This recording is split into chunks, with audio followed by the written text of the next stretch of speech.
चलते हैं 115 एपिसोड की तरफ।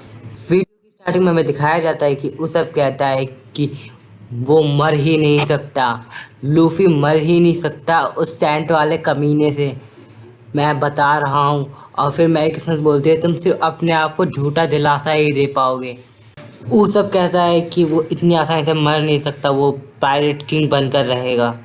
यह बात सुनकर मिस्टर फोर मैरी किस्मत हंसने लगते हैं।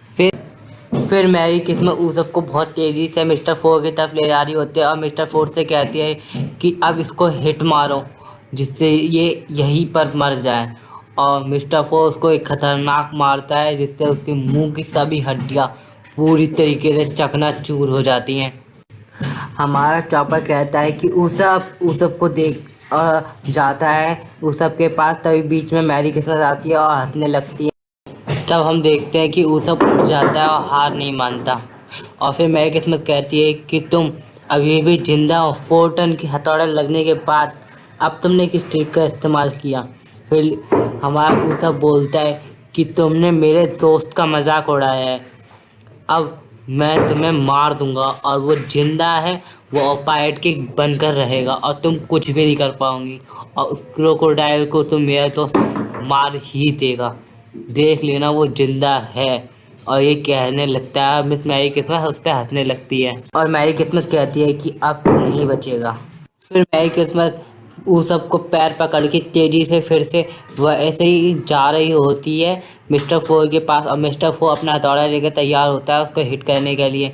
और फिर चॉपर कहता है कि अब मैं ऐसा होने नहीं दूंगा, और उसब भी अपनी गुलेर को निकाल के एक स्मोक बॉम्ब फेंकता है जिससे हर तरफ धुआं ही धुआं हो जाता है, कुछ भी दिखाई नहीं दे रहा होता। और उसी टाइम चॉपर आता है और मिस मैरी किस्मत को उठा के मिस्टर फोर की तरफ ले जा रहा होता है और उसको मिस मैरी किस्मत को बहुत तेज बैट लगता है और मिस मैरी किस्मत की बहुत बुरी आदत रहती है और मिस्टर फोर भी उसे देखता रहता है। उसी टाइम उसब उठता है और चॉपर के साथ अपना स्पेशल अटैक करता है, एक हैमर लगा के गुलेर बना के, और सीधे मिस्टर फोर की तरफ मारता है। और जैसे ही मिस्टर फोर से वो हथौड़ा टकराता है, मिस्टर फोर भी वहीं के वहीं ढेर हो जाता है और मिस्टर फोर दीवार से टकराता हुआ अपने डॉगी में जाके लगता है और डॉगी भी पूरी तरह ढेर हो जाता है। फिर हम देखते हैं तीनों की बहुत बुरी हालत हो जाती है। फिर वो सब उठता है और चैन की थोड़ी बहुत सांस लेता है और हम देखते हैं कि वहाँ पर उस लाशों की एक बॉल गिर जाती है और वहाँ पर एक बहुत खतरनाक ब्लास्ट हो जाता है। फिर हमारा सीन शिफ्ट होता है काजो की तरफ। काजो को दिखाया जाता है उसके गोली लगी होती है और उसकी बहुत बुरी हालत हो रखी होती है। उसका सिपाही बोलता है कि तुमने कन्वर्जन में भी एक गोली खाई थी, और कोजा बोलता है कि हमें एक घोड़ा ले आना चाहिए और मुझे अभी महल के सेंटर में जाना है और किंग कोबरा को सरेंडर करने के लिए कहना है। और वो बोलता है कि तुम ऐसा नहीं कर सकते कोजा, तुम खतरे में पड़ जाओगे, वहाँ पे बहुत खतरनाक लोग हैं। और कोजा कहता है कि चुप रहो और मेरे साथ आओ। बीवी कहती है कि मैं यहाँ पर लड़ाई रुकवाने आई हूँ और मेरे डैड कहाँ हैं, और पर बताने वाला होता है। बीवी कहती है बात कुछ भी हो, मुझे चाका के पास ले चलो, और वो लोग चाका के पास लेने लगते। बीवी को जगह बता देता है, वहाँ पे चली जाती है और हमारा सीन शिफ्ट होता है सांजी की तरफ और हमें दिखाया जाता है सांजी बहुत तेज़ी से उस पर अटैक कर रहा होता है। मिस्टर टू भी बहुत तेज़ी से अटैक कर रहा होता है और दोनों के बराबर टक्कर पे होते हैं।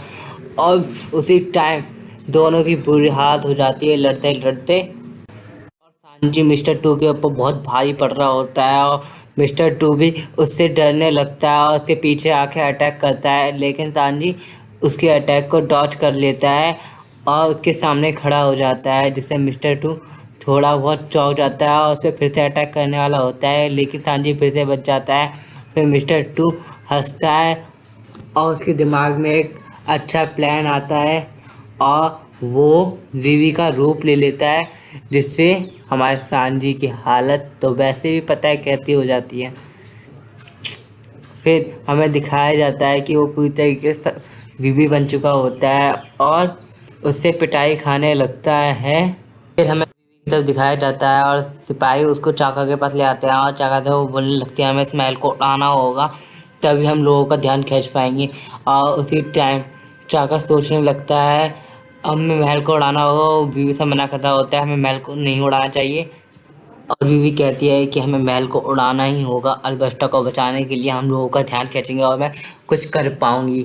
फिर हमारा चाका किंग कोबरा के बारे में सोचने लगता है कि वो, और सभी सिपाही आपस में बात करने लगते होते हैं और कहते हैं ये 4000 साल पुराना महल है, इसे उड़ा नहीं सकते बीवी सामा। फिर चाका सोच रहा होता है कि किंग कोबरा कहता है कि हमें कुछ भी करना हो लेकिन सब लोगों को बचाना है, महल ही खत्म ना हो जाए लेकिन लोगों की जान को कुछ नहीं होना चाहिए।